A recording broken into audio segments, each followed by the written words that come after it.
Olá pessoal, tudo bem com vocês? Sejam todos bem-vindos. Bem-vindo você que está chegando agora no canal. Eu me chamo Maurino Clemente, sou advogado e criador deste canal. Um inscrito no canal postou o seguinte comentário: eu trabalho no mercado, sou operador de caixa, só que ele, deve ser o patrão, quer que assino documentos para ser operador de loja, para fazer todas as funções. Isso é correto? Bom, pelo que eu entendi aqui, você está falando do acúmulo de funções. Primeiro, o que você tem que verificar? Se a sua situação se trata de acúmulo de funções. Nesse caso aí seria acúmulo da função de operador de caixa com da função de operador de loja. Mas, Maurino, como que eu identifico esse acúmulo de funções? Ok, vamos lá. Existe um entendimento de que só ocorrerá acúmulo de funções quando preenchidos dois requisitos.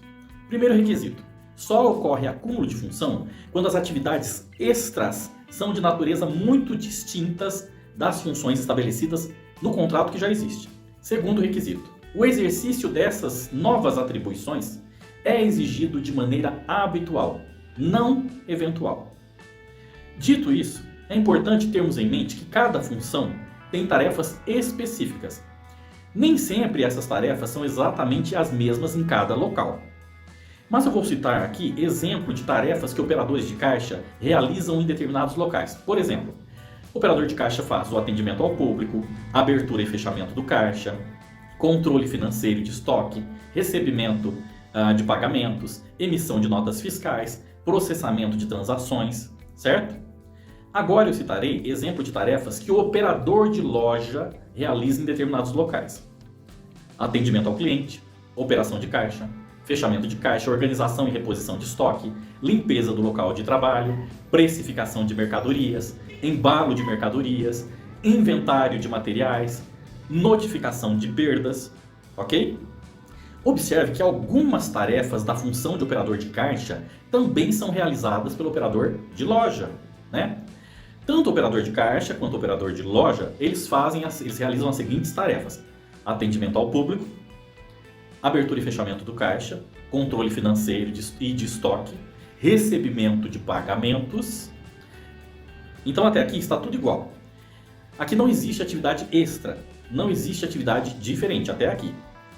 Porém, na função de operador de caixa, como nós já vimos, ainda temos as tarefas de emissão de notas fiscais e processamento de transações. Essas tarefas são distintas das tarefas do operador de loja. Agora vejamos a função de operador de loja.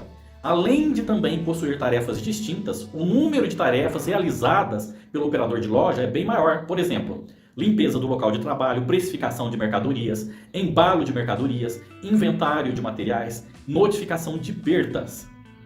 Então assim, pegando esse nosso exemplo, se você é operador de caixa e seu chefe pede para você fazer, além das tarefas da sua função, uma função a mais que seja das tarefas do operador de loja, nesse caso não haverá acúmulo de função, porque você está realizando apenas uma tarefa a mais que pertence ao operador de loja.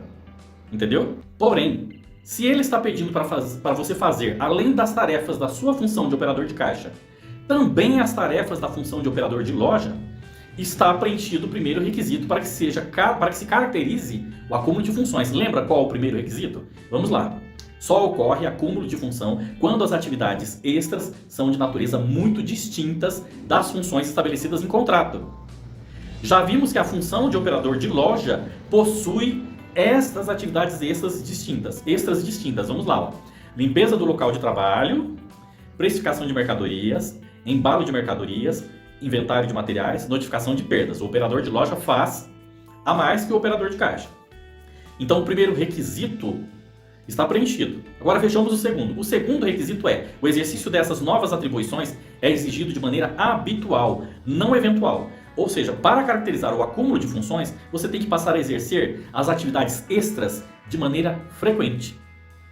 Por quê? Porque não caracteriza acúmulo de funções se de vez em quando você faz uma atividade inerente ao cargo de operador de loja. Entendeu? Concluindo, se o seu chefe pede para você fazer, além das tarefas que você faz como operador de caixa, todas as tarefas inerentes à função de operador de loja, e isso se torna frequente, aí está caracterizado o acúmulo de funções. E daí ele terá que pagar um adicional para você, terá que aumentar o seu salário, entendeu? Maurino, e quanto será esse aumento? Bom, não existe previsão legal definindo o aumento salarial para acúmulo de função, né? O que costuma se calcular com base numa legislação análoga é algo em torno de 10 a 40% do salário de aumento, tá? Tudo dependerá do caso que está sendo analisado. Só que assim, uma vez que seja determinado o acúmulo de função, o valor estabelecido, o valor do aumento, refletirá em todas as verbas salariais, ok? Uma outra orientação. O acúmulo de funções, ele altera o contrato de trabalho. Só que assim, para que o contrato de trabalho seja alterado, essa alteração ela deve ser feita de comum acordo, de forma consensual entre empresa e empregado. Ou seja, o empregado ele tem que concordar. Se não houver a concordância, se não houver um comum acordo ali, um acordo entre as partes, a alteração é considerada ilícita. E suponhamos que o empregado concorde com a alteração, mas se ela for prejudicial para ele, ou seja, se ele não receber o adicional, ela também será considerada ilícita. É muito comum as empresas mandarem o empregado embora e colocarem outro no lugar para fazer, além da função dele, a função do outro que foi dispensado. Só que muitas não dão aumento de salário. Quando a empresa não dá aumento de salário, o empregado não é obrigado a continuar trabalhando nela. Neste caso, ele poderá entrar com uma ação de rescisão indireta do contrato de trabalho. A rescisão indireta é o fim do contrato de trabalho que ocorre em razão de uma falta grave praticada pelo empregador. Só que aí, através da rescisão indireta, o empregado receberá todos os seus direitos.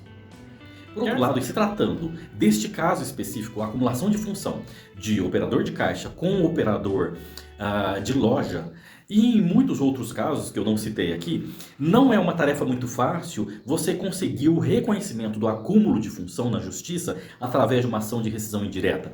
Por que que não é muito fácil? Porque, primeiro, tem que ter ficado muito claro, desde o início do contrato de trabalho, as tarefas que você sempre teve que realizar como operador de caixa. Beleza? Segundo, as novas tarefas que o empregador está pedindo que você realize agora como operador de loja, tem que ser tarefas distintas, ou seja, completamente diferentes. E alguns juízes ainda avaliam se essas tarefas, além de distintas e de diferentes, se elas ainda exigem um pouco mais de você em termos de técnica e de esforço intelectual, um pouco mais de conhecimento de você. Entendeu? Outros juízes avaliam também se, por exemplo, se você teve que passar mais tempo no local de trabalho, né, aumentar a jornada de trabalho em virtude do acúmulo de funções. Sabe por que isso? Porque essa análise do acúmulo de funções, muitas vezes ela é subjetiva e cada juiz entende de uma forma. Eu já encontrei uma decisão, por exemplo, do TRT da 2ª Região, em que eles não reconheceram o acúmulo de funções, que foi solicitado exatamente por um operador de caixa, que passou também a fazer o trabalho de operador de loja. Então fica aqui o meu alerta para você, que assim, não é uma coisa fácil de se provar a acumulação de funções. E os juízes têm sido cada vez mais exigentes nesse sentido, ok? Quer saber mais sobre rescisão indireta? Continue acompanhando meu canal.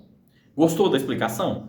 Se inscreva no meu canal se você ainda não é inscrito, curta, comenta e compartilha. Um grande abraço e fiquem todos com Deus.